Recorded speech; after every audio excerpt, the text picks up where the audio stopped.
লজেন্সগুলো কতটা শক্ত হয়েছে দেখুন। বন্ধুরা সবাই কেমন আছে? সম্পার রান্নাঘরে সবাইকে স্বাগত। আজকে আমি পাকা আমের লজেন্স বানিয়েছি। কিভাবে বানিয়েছি সেটাই আপনাদেরকে দেখাবো। পুরো ভিডিওটা দেখার অনুরোধ রইল।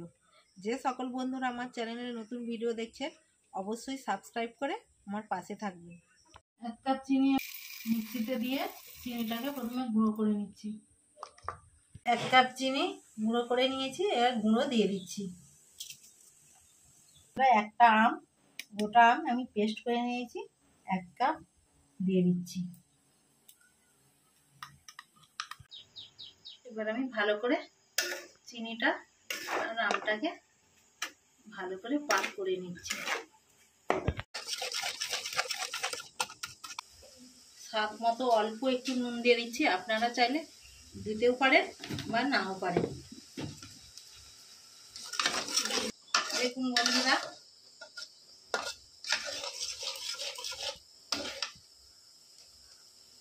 এরকম পাক করে নিয়েছি। হয়েছে নাকি একবার দেখে নিচ্ছি।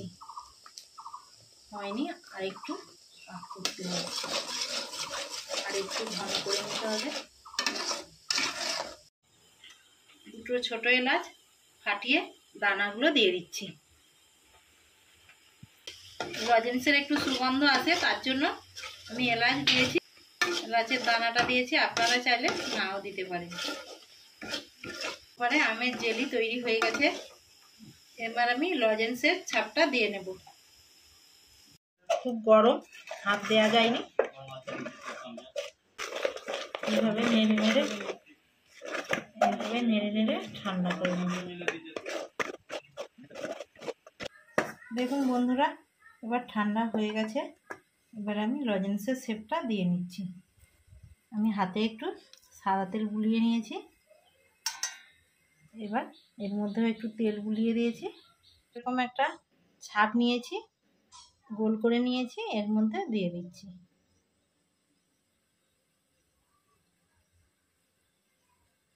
এরকমভাবে আমি লজেন্সের ছাপটা দিয়ে নিচ্ছি।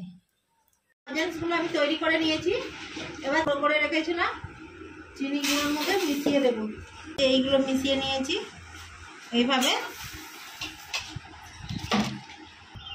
একটু নরম আছে, একটু হাওয়া পেলে শুকিয়ে যাবে, তার জন্য একটু পরে আপনাদেরকে দেখাচ্ছি।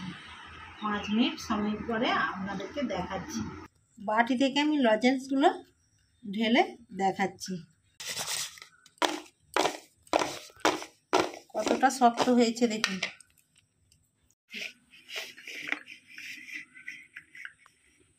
বন্ধুরা, পাকা আমের লজেন্সটা কেমন হয়েছে আপনাদেরকে একটা খেয়ে দেখাচ্ছি।